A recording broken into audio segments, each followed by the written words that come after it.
இன்றைக்கு கலை உலகில் ஒரு புதிய பரம்பரையை உருவாக்கி வருகிற ரஞ்சித் பரம்பரை என்று சொல்லக்கூடிய வகையில் புதிய கலை பரம்பரையை உருவாக்கி வருகிற சாதிய மதவாத ஆதிக்க சக்திகளுக்கு சிம்ம சொப்பனமாக கலை உலகில் பெரும் தாக்கத்தை ஏற்படுத்தி வருகிற அன்பு இளவல் இயக்குனர் ப. ரஞ்சித். எதிரியின் கொட்டம் சிறுத்தைகளால் மட்டுமல்ல, ரஞ்சித் படையாலும் அடங்கும் என்கிற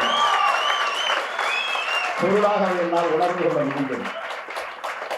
அரசியல் களத்திலே சிறுத்தைகள் திருப்பி அடிக்கிறார்கள் என்றால், கலை உலகத்தில் இப்போது அடிக்கு அடி, நொடிக்கு நொடி திருப்பி அடிக்கக்கூடிய ஒரு படையை உருவாக்கி இருக்கிறார் என்பதை யாரும் மறுக்க முடியாது.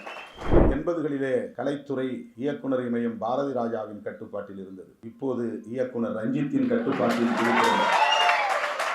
ஒவ்வொரு தளத்திலும் நம் வேர்கள் வலுப்பெற வேண்டும். கருத்தியல் சார்ந்து நாம் தொடுக்கிற திருப்பி தாக்குதல் தீவிரமடைய வேண்டும். புத்தருடைய ஞான வம்சத்தின் வாரிசுதான் புரட்சியாளர் அம்பேத்கர். மற்றவர்கள் சொல்லிக் கொள்ளட்டும் ஆண்ட வம்சம் என்று, நாம் ஞான வம்சம் என்று சொல்லிக்கொள்ளும். மண்ணில் பசு தேசியம் பேசப்படுகிறது. புனித பசு என்ற தேசியம் இந்து தேசியமாக இங்கே உருவகிக்கப்படுகிறது. அதற்கு எதிர்மறையான ஒரு தேசியம் உண்டு, அதுதான் எருமை தேசியம். எருமை தேசியம். பண்டிதர் அயோத்தியதாசர் தான் தமிழர் என்று உங்களை பதிவு செய்து கொள்ளுங்கள் என்று சொல்லுகிறார். அதற்கு காரணம் ஆரிய எதிர்ப்பு தான், பார்ப்பனிய எதிர்ப்பு தான், சனாதன எதிர்ப்பு தான். இன்றைக்கு கலை உலகில் ஒரு புதிய பரம்பரையை உருவாக்கி வருகிற ரஞ்சித் பரம்பரை என்று சொல்லக்கூடிய வகையில் புதிய கலை பரம்பரையை உருவாக்கி வருகிற சாதிய மதவாத ஆதிக்க சக்திகளுக்கு சிம்ம சொப்பனமாக கலை உலகில் பெரும் தாக்கத்தை ஏற்படுத்தி வருகிற மேலம் பண்பாட்டு மையத்தின் ஒருங்கிணைப்பாளர் அன்பு இளவல் இயக்குனர் ப. ரஞ்சித் அவர்களை இந்த நிகழ்வில் நான் பங்கேற்றே தீர வேண்டும் என்று நூலாசிரியரோடு படைப்பாசிரியரோடு என்னை நேரிலே வந்து சந்தித்து என்னை அழுத்தம் கொடுத்து இழுத்து வந்த தம்பி விடுதலை சிகப்பி அவரை என்னிடத்திலே அழைத்து வந்து அழுத்தம் கொடுத்த தம்பி அம்பேத்கர் கிட்டு அவர்களுக்கும் இந்த நேரத்தில் நன்றி உணர்வோடு அவர்களுக்கும் நிறைவாக ஏற்புரை வழங்க இருக்கிற படைப்பாசிரியர் தம்பி கவிஞர் மௌனன் யாத்திரிகா உள்ளிட்ட தமிழ் சொந்தங்கள் அனைவருக்கும் என்னுடைய பணிவார்ந்த வணக்கத்தை தெரிவித்துக் கொள்கிறேன். நேர நெருக்கடியில் உங்கள் முன்னால் நின்று கொண்டிருக்கிறேன். இதே நேரத்தில் இன்னொரு நிகழ்ச்சியிலும் நான் பங்கேற்க வேண்டும். மேடையில் இருக்கும்போதே அழைப்பு வந்து கொண்டிருக்கிறது. இளைஞர் பாராளுமன்றம் என்ற ஒரு நிகழ்ச்சி. அந்த நிகழ்ச்சிக்கு விரைந்து செல்ல வேண்டும் என்கிற நெருக்கடியில் உங்கள் முன்னால் நிற்கிறேன். தம்பி மௌனன் யாத்திரிகா எனது சொந்த மண்ணை சார்ந்தவர், செந்துறை பகுதியை சார்ந்தவர், அரியலூர் மாவட்டம். நான் பிறந்த அங்கனூர் கிராமத்திலிருந்து சில கிலோமீட்டர் பக்கத்தில் இருக்கிற கிராமத்தில் பிறந்தவர் என்பதை அறிந்து நான் பெருமைப்படுகிறேன், மகிழ்ச்சி அடைகிறேன். அவருடைய படைப்புகளை வாசிப்பதற்கான வாய்ப்பு எனக்கு கிட்டவில்லை. ஆனால் ஏற்கனவே விடுதலை கலை இலக்கிய பேரவையின் சார்பில் யாழன் ஆதி அவர்கள் தலைமையிலே இயங்குகிற விடுதலை சிறுத்தைகளின் கலை இலக்கிய பிரிவின் சார்பில் அவருக்கு ஒரு விருது வழங்கப்பட்டு அந்த விருதினை அவர் பெற்றுக்கொண்டதை அண்மையிலே இடத்தில் அவர் நினைவுபடுத்தினார். ஏற்கனவே நாங்கள் அறிமுகமாகியிருந்தாலும் கூட ஒரு இடைவெளி. அதன் பின்னர் அந்த நிகழ்வை சுட்டிக்காட்டி தன்னை மீண்டும் அறிமுகப்படுத்தி கொண்டார். ஆக செந்துறை பகுதியிலிருந்து இப்படி ஒரு ஆற்றல் வாய்ந்த படைப்பாளர் தமிழ் இலக்கிய பரப்பில் பெரும் தாக்கத்தை ஏற்படுத்தி வருவதை அறிந்து நான் பெரிதும் மகிழ்ச்சி அடைகிறேன். எனக்கு இருக்கிற பணிச்சுமைகளில் இந்த நிகழ்விலே பங்கேற்பது கடினமானது என்று நான் தயங்கினாலும், எந்த தேதியில் நீங்கள் ஒப்புதல் தந்தாலும் அந்த தேதியில் நம்முடைய இயக்குனர் ரஞ்சித் அவர்களும் வருவதற்கு இசைவளித்திருக்கிறார். நீங்கள் இருவரும் அந்த நிகழ்விலே பங்கேற்பது எமக்கு மகிழ்ச்சியை தரும் என்று தம்பி மௌனன் யாத்திரிகா அவர்கள் வந்து என்னிடத்தில் சொன்னார். அவரும் தங்களான் படத்தின் தயாரிப்பு பணிகளிலே, எடிட்டிங் செய்யக்கூடிய பணியிலே மிகுந்த நெருக்கடியான ஒரு நேரத்தில் விரைவாக கொண்டு வந்து படத்தை திரையிட வேண்டும் என்கிற பரபரப்பில் இருக்கிறார். ஆனாலும் இந்த நூல் வெளியீட்டு விழாவுக்கு கட்டாயம் வருவார். நம்முடைய ஒடிசா பாலகிருஷ்ணன் அவர்களும் ஐயா அவர்களும், நம்முடைய எழுத்தாளர் இந்திரன் அவர்களும், நம்முடைய கவிஞர் மனுஷபுத்திரன் அவர்களும் இந்த நிகழ்விலே பங்கேற்பதற்கு இசைவளித்திருக்கிறார்கள் என்றெல்லாம் என்னிடத்திலே எடுத்துரைத்தார்கள். இந்த நிகழ்விலே பங்கேற்பது எனக்கு பெரும் மகிழ்ச்சி. 10 மணிக்கு நடக்க வேண்டிய நிகழ்ச்சி என்னால் சற்று தள்ளி 12 மணிக்கு தொடங்கி இருக்கிறது. திடீரென்று இந்த தேதியை கொடுத்த பிறகு ஒரு போராட்டத்தை அறிவிக்க நேர்ந்தது. அதாவது இவிஎம் மெஷின் கூடாது, அப்படியே அதை பயன்படுத்தினால் கூட விவிபேட் என்கிற ஒப்புகை சீட்டுடன் 100 விழுக்காடு ஒப்புகை சீட்டுடன் இணைத்து தேர்தலை நடத்த வேண்டும், இல்லையே பழைய வாக்குச்சீட்டு முறையை கொண்டு வர வேண்டும் என்று வலியுறுத்தி ஒரு மாபெரும் ஆர்ப்பாட்டம் தமிழ்நாடு முழுவதும் எல்லா மாவட்ட தலைநகரங்களிலும் இன்றைக்கு நடத்தினோம். நான் சென்னையிலே பங்கேற்றேன். நம்முடைய தோழமை கட்சி தலைவர்கள் எல்லாரும் வந்து விட்டார்கள். 10 மணிக்கு தொடங்கினால் 12 மணிக்கு முடித்து விடலாம், நீங்கள் 12:30க்கு வந்தால் கூட போதும் என்று தோழர்கள் சொன்னார்கள். ஆனால் நிகழ்ச்சி தொடங்கியதே 12 மணிக்கு தான். அதன் பிறகு எல்லா தலைவர்களும் பேசி கடைசியாக நான் பேசிவிட்டு, அங்கேயும் இந்த பதற்றத்தோடு தான் நூல் வெளியீட்டு விழாவுக்கு செல்ல வேண்டுமே என்கிற பதற்றத்தோடு தான் அரைகுறையாக பேசி முடித்துவிட்டு ஓடி வந்தேன். காலத்தாழ்வுக்கு வருந்துகிறேன். எருமை மரம் என்பது குறித்து இங்கே பலரும் நம்முடைய மேடையில் அமர்ந்திருக்கிற அறிஞர் பெருமக்கள் விளக்கி பேசியிருக்கிறார்கள். நூலை படிக்க எனக்கு நேரம் கிட்டவில்லை. வரும்போதே அணிந்துரையை படித்தேன். தம்பி மௌனன் அவர்களின் முன்னுரையை படித்தேன். தமிழ் பிரபாவின் உரையின் மூலமும் நம்முடைய இயக்குனர் ரஞ்சித் அவர்களின் உரையின் மூலமும் இந்த நூலின் உள்ளடக்கத்தை என்னால் ஓரளவுக்கு உள்வாங்கிக் கொள்ள முடிந்தது. மௌனன் யாத்திரிகாவுடைய எழுத்து மிக வலுவாக இருக்கிறது, ஆழமாக இருக்கிறது, கருத்தியல் சார்ந்து இருக்கிறது. அவர் எந்த அளவுக்கு இலக்கிய திறம் உள்ளவர் என்பதை உறுதிப்படுத்துகிறது. ஒவ்வொரு வரியும் நம்மை அப்படியே அந்த வரியிலேயே இழுத்து பிடித்துக் கொள்கிறது. அங்கேயே நின்று அதை பற்றி நாம் ஆழமாக சிந்திக்க வேண்டும் என்கிற அளவுக்கான வலுமிக்க எழுத்தாற்றலை பெற்றவராக மௌனன் யாத்திரிகா இருக்கிறார். அதைத்தான் நம்முடைய அணிந்துரை எழுதியிருக்கிற ஐயா பாலகிருஷ்ணன் அவர்கள் மிக அற்புதமாக அவரை பாராட்டி எழுதியிருக்கிறார்.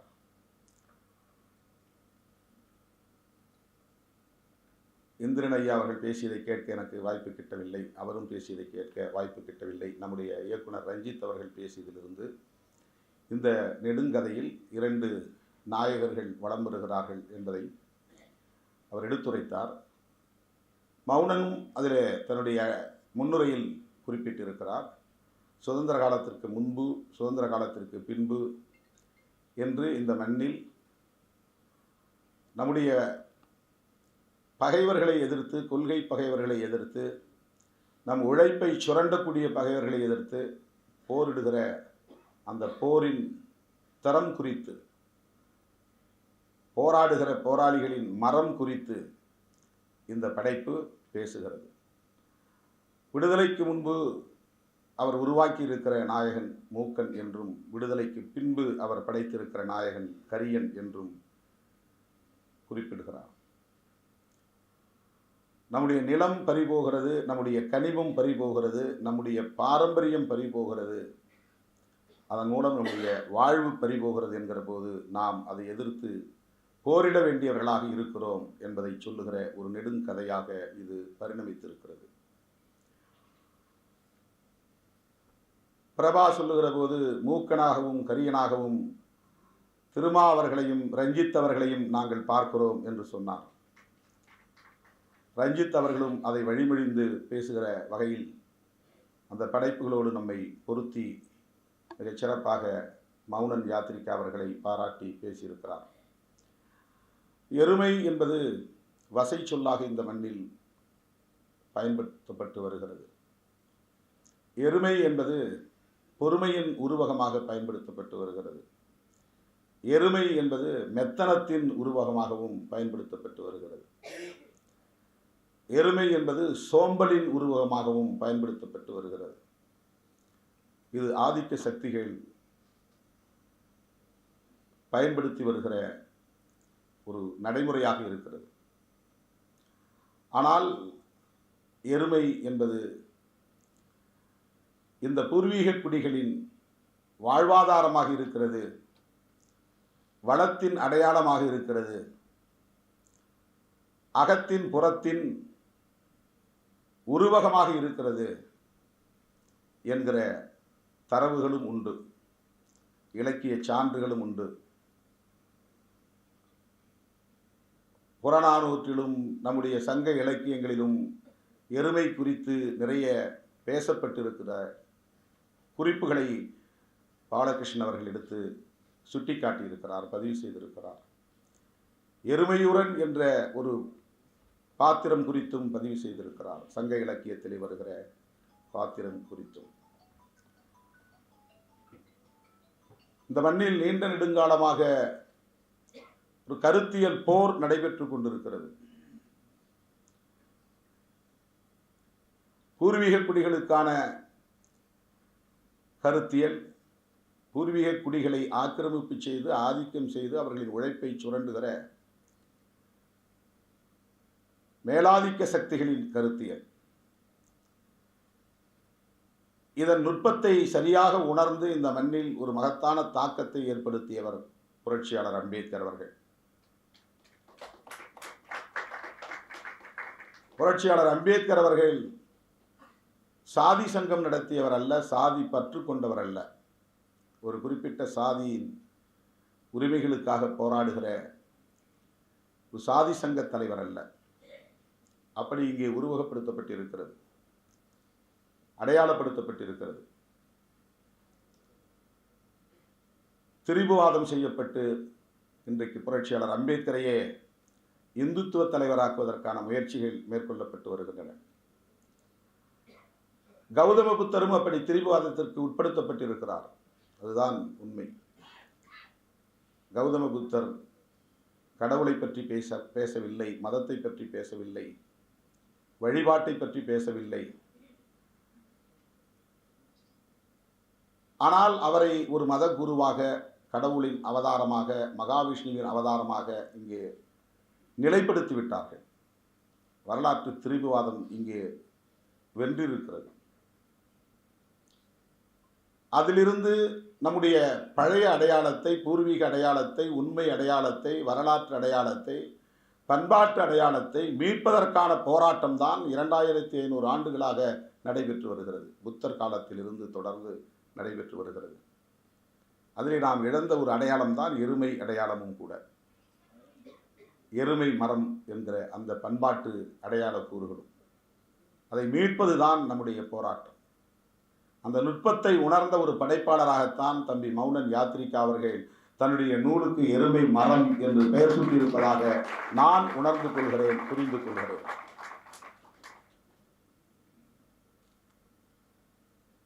எல்லா தளங்களிலும் நாம் போராட வேண்டியிருக்கிறது. அரசியல் தளத்திலும் போராட வேண்டியிருக்கிறது. கலை இலக்கிய தளங்களிலும் போராட வேண்டியிருக்கிறது. பண்பாட்டு தளத்தில் போராட வேண்டியிருக்கிறது. எல்லா அதிகாரங்களை விடவும் உயர்ந்த அதிகாரம் அரசியல் அதிகாரம் என்பதை நாம் அறிவோம். அதனால்தான் புரட்சியாளர் அம்பேத்கர் அவர்கள் அவ்வளவு நுட்பமான ஒரு தத்துவார்த்த சிந்தனையாளராக இருந்த ஒரு மாபெரும் படைப்பாளராக விளங்கிய, ஆய்வாளராக விளங்கிய புரட்சியாளர் அம்பேத்கர் அவர்கள் அரசியல் களத்தை முதன்மையானதாக எடுத்துக்கொண்டார். பண்பாட்டு தளத்திலும் அவர்தான் முதன்மையானவர். இலக்கிய தளம் எடுத்துக்கொண்டால் அவர்தான் முதன்மையானவர். வரலாற்று தளத்தை எடுத்துக்கொண்டால் அவர்தான் முதன்மையானவர். ஆய்வு தளத்தை எடுத்துக்கொண்டால் அவர்தான் முதன்மையானவர். எல்லா தளங்களிலும் அவரே முதன்மை என்று சொல்லக்கூடிய அளவுக்கு ஒரு மாபெரும் ஆளுமை புரட்சியாளர் அம்பேத்கர் அவர்கள். ஆனால் அனைத்தையும் ஒரு இடத்திலே வைத்து நாம் முன்னெடுத்து செல்ல வேண்டுமானால் அரசியல் தளம் முதன்மையானது என்பதை அவர் அறிந்திருக்கிறார். அதனால்தான் அவர் அரசியல் தளத்திலே மிகப்பெரிய பங்களிப்பை செய்திருக்கிறார். இந்த கருத்தியல் தளத்திலே நாம் வெற்றி பெற வேண்டுமானால் அரசியல் தளத்திலே நாம் வலுவாக இருக்க வேண்டும். அரசியல் தளத்திலே நாம் வலுவாக இருக்க வேண்டுமானால் கலை, இலக்கிய, பண்பாட்டு தளங்களிலும் நம்முடைய வேர்கள் வலுப்பெற வேண்டும். வேர்கள் வலுப்பெற வேண்டும். மௌனன் யாத்திரிகாவின் கவிதையை நான் படித்துக் கொண்டே வந்த இடத்தில் ஒரு இடத்திலே நான் நின்று யோசித்தேன். அவருடைய எழுத்துக்கள் எவ்வளவு வலுவானவையாக இருக்கின்றன என்பதை ஒவ்வொரு வரியும் நமக்கு உணர்த்துகிறது. மூர்க்கம் நம் நிலத்தின் குணம், நம் இனத்தின் பண்பு என்கிறார். மூர்க்கம் என்பது வீரத்தின் இன்னொரு வடமொழி சொல்லது, அல்லது முரட்டுத்தனம் என்றும் சொல்வார்கள், மரம் என்றும் சொல்வார்கள். அதை மூர்க்கம் என்றும், முறைப்படுத்தப்படாத ஒரு வீரம், முறைப்படுத்தப்படாத ஒரு மரம் மூர்க்கம் என்று வடமொழியிலே அழைக்கலாம். அவர் அந்த இடத்திலே அப்படி சொல்லுகிறார்.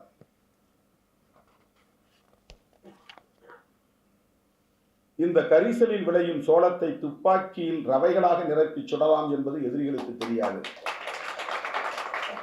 சோளமே அவ்வளவு வலுவானதாக இருக்கும், இரும்பு ரவையை போல் இருக்கும் எங்கள் கரிசலில் விளைவது என்று சொல்லுவதன் மூலம் எங்களை நீங்க சாதாரணமாக எடை போட்டு விடாதீர்கள். எங்கள் சோழமே துப்பாக்கி ரவைகளுக்கு இணையானது என்றால் நாங்கள் எப்படிப்பட்டவர்களாக இருப்போம் என்பதை புரிந்து கொள்ளுங்கள் என்று எதிரிகளுக்கு அவர் பதில் சொல்லுகிறார். எப்படி ஒருவன் தன் படையை நடத்த வேண்டும், அல்லது போருக்கு தயாராக வேண்டும், அல்லது எதிரியை வீழ்த்துவதற்கு களம் காண வேண்டும் என்பதை இலக்கிய நயத்தோடு பதிவு செய்து கொண்டே வருகிறார். அதிலே அவர் நடையை கூத்தாக்குறான் நண்பா என்கிறார். நடந்து போறதற்கு கூட ஒரு கூத்தாடுவது போல் கலைநயத்தோடு நீ நடந்து போ, அந்த எகத்தாளத்தை நீ வெளிப்படுத்து என்று தன்னுடைய படை வீரர்களுக்கு அவர் சொல்லுகிறார். அந்த இடத்திலே எதிரியின் கொட்டம் உதையால் மட்டுமல்ல நம் கலையாலும் அடங்கும். எதிரியின் கொட்டம் உதையால் மட்டுமல்ல நம் கலையாலும் அடங்கும்.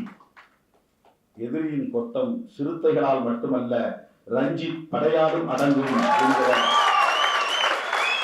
பொருளாக என்னால் உணர்ந்து கொள்ள முடிந்தது. அரசியல் களத்திலே சிறுத்தைகள் திருப்பி அடிக்கிறார்கள் என்றால் கலை உலகத்தில் இப்போது அடிக்கு அடி, நொடிக்கு நொடி திருப்பி அடிக்கக்கூடிய ஒரு படையை உருவாக்கி இருக்கிறார் என்பதை யாரும் மறுக்க முடியாது. இதை நான் இந்த இடத்துல நீங்கள் கைத்தட்ட வேண்டும் என்பதற்காக சொல்லவில்லை, நீங்கள் மகிழ்ச்சி அடைய வேண்டும் என்பதற்காக சொல்லவில்லை. இதில் உண்மை அடங்கி இருக்கிறது. இது காலத்தின் தேவையாக இருக்கிறது. இது வரலாற்றின் கட்டாயமாக இருக்கிறது. 80களிலே கலைத்துறை இயக்குனர் இமயம் பாரதி ராஜாவின் கட்டுப்பாட்டில் இருந்தது. இப்போது இயக்குனர் ரஞ்சித்தின் கட்டுப்பாட்டில் இருக்கிறது. இதுவும் நான் நீங்கள் மகிழ்ச்சி அடைய வேண்டும் என்பதற்காக நான் சொல்லவில்லை, சிரிப்பதற்காகவும் நான் சொல்லவில்லை. ஒவ்வொரு தளத்திலும் நம் வேர்கள் வலுப்பெற வேண்டும். கருத்தியல் சார்ந்து நாம் தொடுக்கிற திருப்பி தாக்குதல் தீவிரமடைய வேண்டும். எல்லா இடங்களிலும் சனாதன சக்திகளின் கை மேலோங்கி இருக்கிறது. வழக்கம் போல பகுத்தறிவு பகலவன் தந்தை பெரியார் சொல்லுவார், நீ போராட்டம் நடத்தி சட்டமன்றத்திலும் நாடாளுமன்றத்திலும் பேசி உனக்கு சாதகமான ஒரு சட்டத்தை நீ உருவாக்கி கொண்டாலும் அவன் அதற்கு மேலே ஒரு இடத்தில் உட்கார்ந்து இந்த சட்டம் செல்லாது என்று சொல்லுவான். அவன் உச்ச நீதிமன்றத்திலே இருந்து நீ பாராளுமன்றத்தில் இயற்றிய சட்டம் செல்லாது என்று சொல்லுவான். அந்த அளவுக்கு அவனுடைய செல்வாக்கு எல்லா இடங்களிலும் கோலோச்சுகிறது என்று அவர் சனாதனத்தின் ஆதிக்கம் குறித்து நமக்கு எச்சரிக்கை விடுத்திருக்கிறார். தோழர்களே, இந்த போராட்டம் புத்தர் காலத்திலிருந்து தொடர்கிறது. புத்தரை நீங்கள் ஒருபோதும் மதத்தின் குருவாக பார்த்துவிடக்கூடாது. அவர் ஒரு அரசியல் கோட்பாட்டுக்கான ஞானி. சனாதனத்திற்கு எதிராக போராடிய முதல் புரட்சியாளர் கௌதம புத்தர்.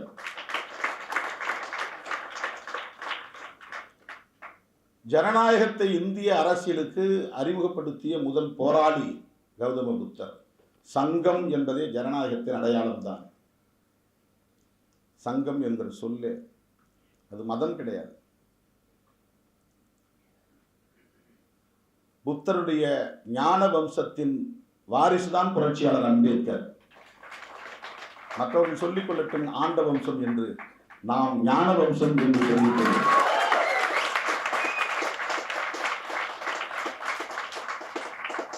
புத்தரின் வழிவந்தவர்கள் நாம், புரட்சியாளர் அம்பேத்கரின் வழிவந்தவர்கள் நாம், மகாத்மா ஜோதிபா பூலே வழிவந்தவர்கள் நாம், பண்டிதர் அயோத்திதாசரின் வழிவந்தவர்கள் நாம். அதே களத்தில் அதே கருத்துக்களை உயர்த்தி பிடிக்கிற காரணத்தினால் நாம் அந்த ஞான வம்சத்தை சார்ந்தவர்கள் என்று உரிமை கோரலாம். இது நாம ஜெனட்டிக்கலா சொல்லல, அது சொன்னா செக்டேரியன் பாலிடிக்ஸ். அது எங்க சாதி என்று சொல்லுகிற பாலிடிக்ஸ்.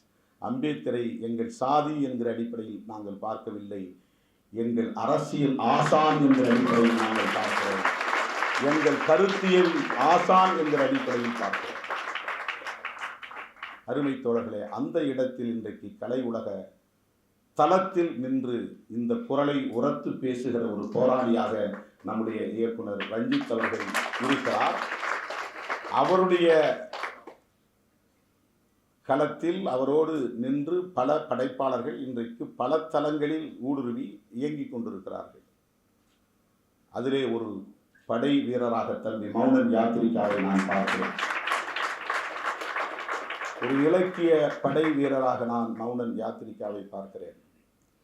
எருமை மரம் என்கிற இந்த சொல் இருக்கிறதே, இதை கருத்தியல் சார்ந்து நாம் உள்வாங்கிக் கொள்ள வேண்டும். இந்த மண்ணில் பசு தேசியம் பேசப்படுகிறது. புனித பசு என்ற தேசியம் இந்து தேசியமாக இங்கே உருவகிக்கப்படுகிறது. அதற்கு எதிர்மறையான ஒரு தேசியம் உண்டு, அதுதான் எருமை தேசியம். எருமை தேசியம். அறிஞர் காஞ்ச இலையா அதை குறித்து தொடர்ந்து பேசி வருகிறார். நாம் பேசுகிற தேசியம் பலர் தலித் தேசியம் என்று சொல்லலாம், அல்லது தமிழ் தேசியம் என்று சொல்லலாம், அல்லது திராவிட தேசியம் என்று சொல்லலாம். ஆனால் உண்மையில் கருத்தியல் சார்ந்து பார்த்தால் நாம் பேசுகிற தேசியம் எருமை தேசியம் என்பதுதான். அவன் பசுவை புனிதமாக கருதுவது எதற்காக என்றால் எருமையை இழிவுபடுத்துவதற்காகத்தான். இந்த மண்ணில் ஆரியர்கள் என்ற ஒரு இனம் மரபினம் உண்டு, ஆரியர் அல்லாத ஒரு இனம் ஒரு மரபினம் உண்டு. தேசிய இனம் வேறு, மரபினம் என்பது வேறு. மரபினம் என்று வருகிற போது புரட்சியாளர் அம்பேத்கர் நாம் எல்லோரும் ஒரே மரபினம்தான், பார்ப்பனர் அல்லாத மரபினம். அதை இலக்கியம் அல்லது வரலாற்று ஆய்வுகள் திராவிட மரபினம் என்று சொல்லுகிறார்கள். திராவிட மரபினம் என்று சொன்னது திராவிட கட்சிகள் என்று நாம் ஒரு முடிவுக்கு வந்து அதை எதிர்த்து எதிர்மறையாக அணுக வேண்டியதில்லை. இந்த மண்ணில் ஆரிய மரபின அரசியலுக்கு நேர் எதிரானது திராவிட மரபின அரசியல் என்று அடையாளம் காட்டியவர் பண்டிதர் அயோத்திதாசர். அதை மறந்துவிடக்கூடாது. பண்டிதர் அயோத்திதாசர் தான் முதலில் திராவிடர் என்கிற சொல்லை பயன்படுத்துகிறார், அல்லது தமிழர் என்று உங்களை பதிவு செய்து கொள்ளுங்கள் என்று சொல்லுகிறார். அதற்கு காரணம் ஆரிய எதிர்ப்பு தான், பார்ப்பனிய எதிர்ப்பு தான், சனாதன எதிர்ப்பு தான். அதுதான் அடிப்படை. பகுத்தறிவு பகலவன் தந்தை பெரியார் தோன்றுவதற்கு முன்பே இந்த மண்ணில் திராவிடர் கழகம் என்கிற பெயரிலேயே ரெவரண்ட் ஜான் ரத்னம் ஒரு இயக்கத்தை உருவாக்கி நடத்தினார். அவருக்கு முன்னால் 50-60 ஆண்டுகளுக்கு முன்னாலேயே திராவிடர் கழகம் என்கிற பெயரிலேயே ஒரு இயக்கம் இந்த மண்ணில் இருந்தது என்பதை நீங்கள் நினைவில் இருத்திக் கொள்ள வேண்டும்.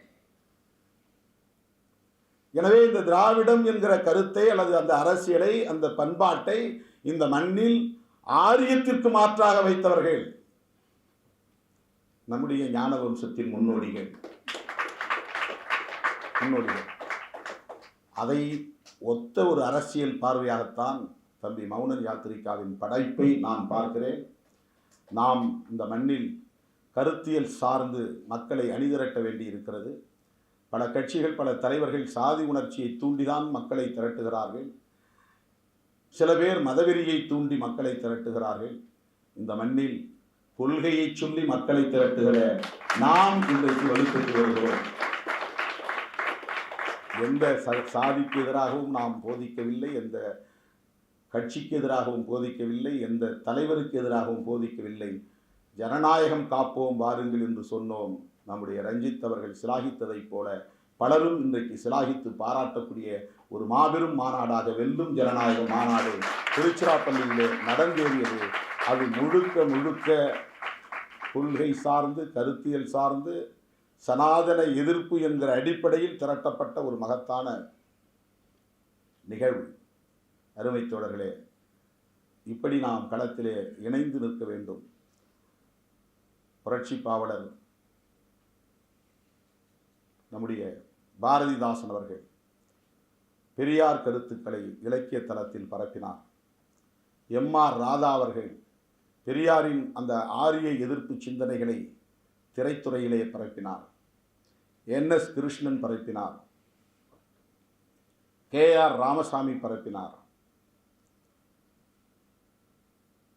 அதைப்போல பலர் திரைத்துறையிலே பெரியாரின் சிந்தனைகளை வெகுவாக எடுத்துச் சென்றார்கள்.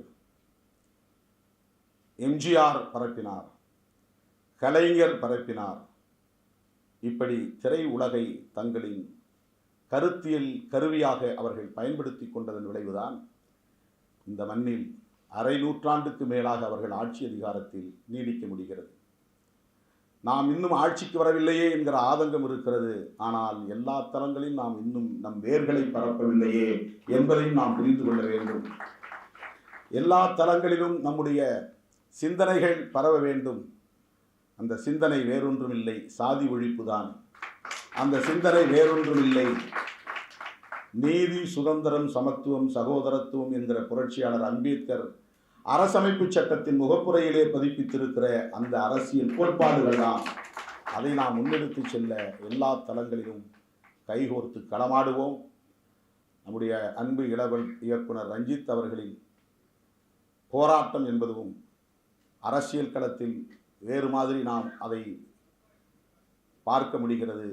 அதே அளவுக்கான எதிர்ப்பும் பகையும் போரும் கலை உலகத்திலும் உண்டு என்பதை நாம் மறந்துவிட முடியாது.